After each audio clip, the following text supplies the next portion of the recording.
I'm sure you have tons of people like, hey, you know, we want Live PDX to come to our business, but, you know, your customer experience is going to be your customer experience. So, True. you know, how do you manage that?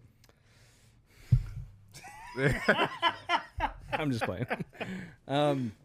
Gosh, you know, I usually focus on the highlights, stuff that I'm actually really excited about. You know, like if somebody asks me to include certain key messaging, I'm down to try and focus on it. You know, if they're like, oh, well, we have the best, you know, burritos here, and I'm like, okay, well, let's try one, you know. And if I'm like, oh man, these are great burritos, you know, sometimes I'll phrase it in a way that's like, I call it the YouTuber method, where it's like I'll make a claim like, this is the best sushi spot in Portland.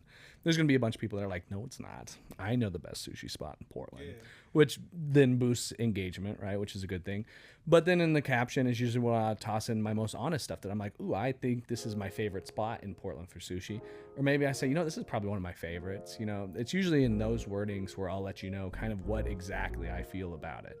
You know, if I say it's the best sushi spot, oftentimes it's because I'm trying to gain some sort of like attention for it, of like, oh, is it though? And I think maybe it should be considered one of them, but I'm not the voice of, you know, I'm not the person who really can dictate that. So a lot of times, you know, as I was first starting out, I was trying to be so precise with how I was describing things. But then as I got, you know, a little bit more experience in it, I was like, people don't really give a shit what I think.